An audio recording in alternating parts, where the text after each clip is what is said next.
তো কেমন আছেন ইতিহাসের অনুরাগী বন্ধুরা? আশা করছি আপনারা সকলেই ভালো আছেন। আমি হিস্ট্রি হল।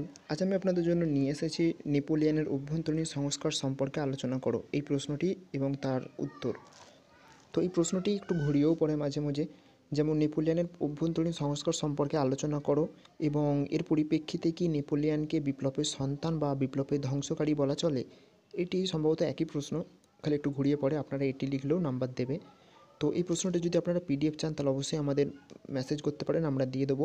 এবং আমাদের একটা অফিসিয়াল ওয়েবসাইটও আছে, সেখানে চাইলে আপনারা ভিজিট করতে পারেন এবং সেখানে এরকম একাধিক প্রশ্ন ও তার উত্তর দেওয়া আছে। আপনাদের পরবর্তী বা এই সেমিস্টারের যে সকল পেপারগুলি আছে, যেমন 11, 12 আর দুটো ডিএসসি পেপার, এবং আপনার পরবর্তীতেও যে সকল পেপারগুলি পড়বেন অর্থাৎ 13, 14 আর ডিএসসি A3, B3, সেই সমস্ত প্রশ্নের উত্তরও অলরেডি দেওয়া আছে।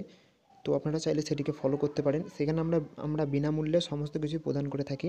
আপনারা শুধুমাত্র ভিজিট করে সেখানে নোট নিতে পারেন বা পিডিএফও নিতে পারেন, আপনাদের যা ইচ্ছা।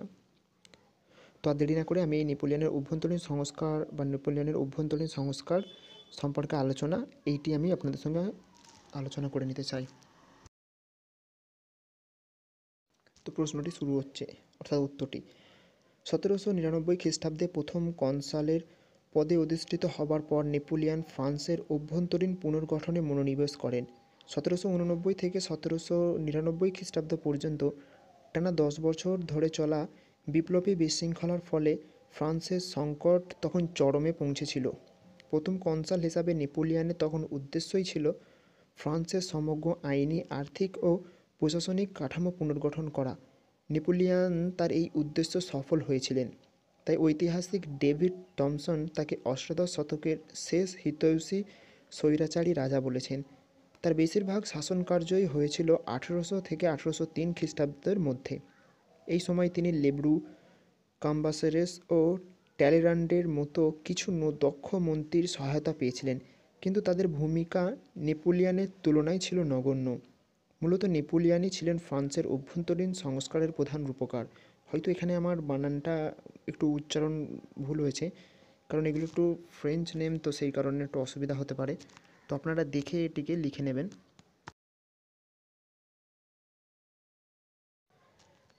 বিপ্লবী যুগের ফ্রান্সের আর্থিক ও ব্যাংকিং নীতি ছিল খুবই দুর্বল। নেপোলিয়নের দৃঢ় শাসনকালে ব্যাংকাররা ফরাসি আর্থিক ব্যবস্থার প্রতি তাদের বিশ্বাস ফিরে পায়। নেপোলিয়ন উপলব্ধি করেন পুরাতনতন্ত্রের আর্থিক প্রশাসন ও কর ব্যবস্থা ছিল ক্যান্সার স্বরূপ, তাই তিনি এই দুটি ক্ষেত্রকেই সংস্কার করতে উদ্যোগী হন। 1800 খ্রিস্টাব্দে দি ব্যাংক অফ ফ্রান্স প্রতিষ্ঠিত হয়। এক্ষেত্রে বিখ্যাত ব্যাংকার পেরেগর তাকে সাহায্য করেন। প্রথম দিকে এই ব্যাংকের কাজ ছিল সরকারি ঋণ ও করের টাকায় ব্যবস্থাপনা। 1803 সালে এই ব্যাংকের ব্যাংকনোট ছাড়ার একচেটিয়া অধিকার দেওয়া হয়। মুদ্রা ব্যবস্থাও ধীরে ধীরে নিয়ন্ত্রণে আসে। 1799 থেকে 1814 খ্রিস্টাব্দের মধ্যে 7.5 কোটি ফ্রাঁ মূল্যের স্বর্ণ ও রৌপ্য ফ্রাঁ চালু করা হয়। সম্ভবত এটা ফ্রান্সের কারেন্সি বা টাকা, যেমন আমাদের রুপিস, এইরকম হয়তো ফ্রাঁটা তাদের কান্ট্রির কারেন্সি। আশা করছি এই নিয়ে আপনাদের কোনো অসুবিধা হবে না। নেপোলিয়ন ফরাসি অর্থনীতিকে শক্তিশালী করতে উদ্যোগী হন। তিনি অবাধ বাণিজ্যের তুলনায় অর্থনীতিতে রাষ্ট্রের হস্তক্ষেপের ওপর বেশি সমর্থক ছিলেন। নেপোলিয়নের মূল উদ্দেশ্য ছিল রাষ্ট্রের উৎসাহে কৃষির অগ্রগতি, ফ্রান্সের পক্ষে সুবিধাজনক বাণিজ্য এবং যথেষ্ট পরিমাণে ধাতুর যোগান। ইংল্যান্ড থেকে আমদানি নিয়ন্ত্রণ করার তিনি পক্ষপাতী ছিলেন। রুটি বা মাংসের ব্যবস্থায় তিনি গিল্ড ব্যবস্থার পুনরাবর্তন অনুমোদিত প্রদান করেন। শ্রমিকদের গঠন তৈরি করতে নিষেধাজ্ঞা হয় এবং 1789 লা সাপেলিয়ের আইন অনুযায়ী 1803 এপ্রিলে এই নিষেধাজ্ঞা নতুন করে বলবৎ করা হয়। শান্তি ও শৃঙ্খলা বজায় রাখার জন্য নেপোলিয়ন পর্যাপ্ত খাদ্য সরবরাহের প্রয়োজনীয়তা অনুভব করেছিলেন, তাই তিনি শস্য ও রপ্তানির ওপর কঠোর নিয়ন্ত্রণ চাপান। রুটি ও ময়দার সর্বোচ্চ মূল্য নির্ধারিত করে দেওয়া হয়। তো পরের বার আবার আমরা দেখে নেব। নেপোলিয়ন শিক্ষা সংস্কারে উদ্যোগী হয়েছিলেন, কিন্তু এক্ষেত্রে তিনি সর্বদা বিপ্লবী মতাদর্শ দ্বারা প্রভাবিত হয়নি। গ্রিগরি রুডের মতে শিক্ষা সংস্কারের মাধ্যমে নেপোলিয়নের সামাজিক দৃষ্টিভঙ্গির পরিচয় পাওয়া যায়। মেয়েদের শিক্ষার ব্যাপারেও তার বিশেষ আগ্রহ ছিল।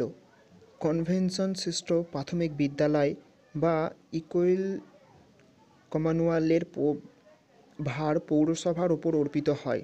চার্চ পরিচালিত বিদ্যালয়সমূহ আবার খুলে যায়। কনভেনশন প্রায় 1 বিদ্যালয় স্থাপন করেছিলেন। এদের 1802 মে মাসের আইনে স্বীকার করে নেওয়া হয় এবং একজন শিক্ষা অধিকর্তার অধীনে আনা হয়। নেপোলিয়নের নিজস্ব সৃষ্ট ছিল লিসে বা লিসে নামক নির্বাচিত স্কুল। সম্ভবত এখানে যে লিসেটা আছে সেটা বাংলা এবং LYCWটা আছে এটা ফ্রেঞ্চের নেম, সেই কারণে বা দেওয়া আছে। এখানে সরকারি অনুদানে নির্বাচিত ছাত্রদের বিশেষ রকমের শিক্ষাদানের ব্যবস্থা করা হয়। লিসেগুলিকে কঠোরভাবে সরকারি নিয়ন্ত্রণে আনা হয়। এর পাঠক্রম, রুটিন, শিক্ষক নিয়োগ সবই রাষ্ট্রের মাধ্যমে হতো।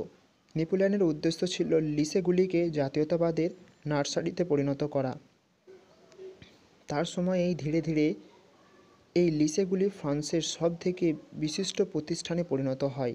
দেশের সর্বত্র শিক্ষাক্ষেত্রে সামঞ্জস্য আনা হয়। 1808 খ্রিস্টাব্দে ইউনিভার্সিটি অফ ফ্রান্স প্রতিষ্ঠিত হয়। এই বিশ্ববিদ্যালয়ে বিজ্ঞান ও প্রযুক্তি শিক্ষার ওপর জোর দেওয়া হয়। বিদ্যালয়ের মাধ্যমে শিক্ষার ওপর নেপোলিয়ন রাষ্ট্রের কর্তৃত্ব আরও বেশি দৃঢ় করেন এবং রাষ্ট্রের প্রতি অনুগত ছাত্র তৈরি করেন। আইনের দিক থেকে এই সময়ের সবথেকে উল্লেখযোগ্য কীর্তি হল কোড নেপোলিয়ন। 1804 খ্রিস্টাব্দে সিভিল কোড রূপে প্রকাশিত হয়ে এটি 1807 সালে কোড নেপোলিয়ন নামে পরিচিত হয়। কোড নেপোলিয়ন বিপ্লবের উদারনৈতিক, প্রথাগত ও এখানটা একটু গণ্ডগোল হয়ে গেছে, সম্ভবত আপনারা পিডিএফটা নিলে এটা লিখে নিতে পারেন। আইন তথ্যের সঙ্গে ডিক্টেটরের শাসনকালের রোমান আইনের সঙ্গে সামঞ্জস্য বিধান করেন। গ্রেগরি রিউডের মতে এই কোড উভয়ের মধ্যে ভারসাম্য বজায় রেখেছিল। এর মাধ্যমে ফরাসি বিপ্লবের সাম্যবাদী আদর্শের সঙ্গে সম্পত্তির অধিকার এবং অভিভাবক ও স্বামীর কর্তৃত্ব প্রতিষ্ঠিত হয়। এই কোডে নারী ও পুরুষের মধ্যে সাম্য প্রতিষ্ঠা করেননি। বিবাহ বিচ্ছেদ কঠোরভাবে নিয়ন্ত্রণ করা হয়। অবৈধ সন্তানেরা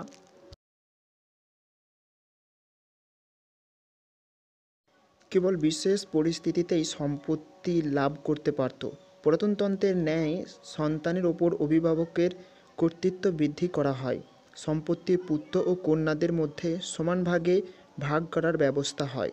অবশ্যই সন্ত্রাসকালীন গণতান্ত্রিক আদর্শ এতে স্থান পায়নি, কিন্তু সামন্ততন্ত্রের ও সামন্ততান্ত্রিক অধিকারের অবসানের ঘটনা এতে স্বীকৃত হয়। বিবেকের স্বাধীনতা ও চাকরির সমানাধিকারেও এইভাবে স্বীকৃত হয়। পরের প্যারা, স্থানীয় শাসন ব্যবস্থায় নেপোলিয়ন পূর্ব রাজত্বের কেন্দ্রীয় ব্যবস্থার পরিবর্তন আনেন। ডিপার্টমেন্টগুলি একই রকম রাখা হয়, কিন্তু প্রত্যেক ডিপার্টমেন্টের তার দেওয়া হয় একজন প্রিফেক্টকে। প্রিফেক্টরা প্রথমে কনসাল দ্বারা মনোনীত হবেন।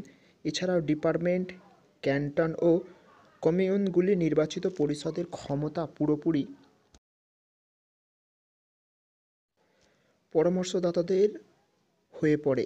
এমনকি মেয়েদেরও মনোনীত করার ব্যবস্থা করা হয়। কেন্দ্রীয় সরকারের নিয়ন্ত্রণাধীন প্রিফেক্টরা নিজ ক্ষেত্রে প্রায় সর্বময় কর্তা ছিলেন। অ্যালেক্স ডি টকিউভিলি তাই লিখেছেন, প্রিফেক্টরা পুরনো ব্যবস্থার ইন্টেন্ডান্টদের প্রত্যাবর্তনই প্রায়ই সূচিত করেছিলেন। রাষ্ট্রের প্রয়োজনে নেপোলিয়ন ফ্রান্সে ক্যাথলিক চার্চের সঙ্গে সমঝোতায় আসেন। তার মতে জনগণের ধর্মের প্রয়োজন আছে, এই ধর্ম সরকারের হাতে থাকা দরকার। তিনি 1801 খ্রিস্টাব্দে পোপ সপ্তম পায়াসের সঙ্গে কনকর্ডাট চুক্তি সই করেন। এই চুক্তির মাধ্যমে বিপ্লবের সময় থেকে চলে আসা রাষ্ট্র ও চার্চের বিবাদের অবসান হয়। বিদ্রোহী যাজকদের রিপাবলিকের অন্তর্ভুক্ত হয়। চার্চের পুরানো জমিগুলি নিরাপদ করা হয়। সরকার যাজকদের বেতনদানের ব্যবস্থা করে এবং চার্চকে এই বিষয়ে আশ্বস্ত করেন যে ক্যাথলিক ধর্ম ফ্রান্সে পুনরায় যুক্তভাবে প্রচার করা যাবে। এইভাবে ক্যাথলিক চার্চ ও ফরাসি রাষ্ট্রের মধ্যে একটি আপোষে আসা হয়। নেপোলিয়নের বিভিন্ন সংস্কারকে সাধারণভাবে দুই দিক থেকে দেখা হয়েছে। এক দিক থেকে তিনি বিপ্লবী নীতিকে অনুসরণ করেছে, অন্যদিকে তিনি চুপিসারে পুরনো বুর্বো ব্যবস্থাকে অনেক প্রতিষ্ঠানে ফিরিয়ে এনেছেন। বিপ্লবোত্তর বেশ কিছু নতুন ব্যবস্থাকে তিনি স্থায়িত্ব প্রদান করেছিলেন। সামাজিক সাম্য প্রতিষ্ঠা করা হলো। প্রশাসনিক ও আইনগত ঐক্যের আরও দৃঢ় করে জাতীয় সংহতিকে পূর্ণতর রূপ দেওয়া হয়েছিল। এক অর্থে নেপোলিয়ন এবং ফ্রান্সের কৃষক ও সাধারণ মানুষের কাছে বিপ্লব প্রস্তুত সামাজিক ও প্রশাসনিক পরিবর্তন বুর্জোয়া সম্প্রদায়ের রাজনৈতিক স্বাধীনতার লক্ষ্যের থেকে অনেক বেশি প্রিয় ছিল। তাই তার মতে 1800-তে ফরাসি দেশের সাধারণ মানুষের সামাজিক ও প্রশাসনিক বিপ্লবকে সংহত করার প্রয়োজন রাজনৈতিক বিপ্লবকে পরিত্যাগ করতে রাজি হয়েছিল। তো আশা করছি এই নোটটা আপনাদের ভালো লেগেছে। যদি ভালো লেগে থাকে তাহলে অবশ্যই একটা লাইক ও চ্যানেলে নতুনবার ভিজিট করলে তাহলে সাবস্ক্রাইব করতে পারেন এবং আমাদের অফিসিয়াল ওয়েবসাইট historichall.xyzকে ফলো করতে পারেন। তো সেখানে আমরা এরকম একাধিক প্রশ্ন আগে থেকে দিয়ে রেখেছি, চাইলে আপনারা সেখানে ভিজিট করে সেগুলিকে কালেক্ট করতে পারেন। কারণ অনেক প্রশ্ন আছে এবং সেগুলির উত্তর ইউটিউবে নিয়ে আসা বা ভিডিও বানিয়ে নিয়ে আসতে অনেকটা সময় লেগে যায়। সেই কারণে আমি সেখানে লিখে পোস্ট করি, যাতে আপনারা সময়ের মধ্যেই সমস্ত কিছু পেয়ে যান। তো দেখা হচ্ছে পরবর্তী আরেকটি নতুন ভিডিওর সঙ্গে। যদি নতুন হয়ে থাকেন তাহলে অবশ্যই সাবস্ক্রাইব করতে পারেন, আর যদি আপনাদের কোনো মন্তব্য থাকে অবশ্যই কমেন্টে করতে পারেন এবং ডিসক্রিপশানের লিঙ্কগুলিকেও চাইলে ফলো করতে পারেন।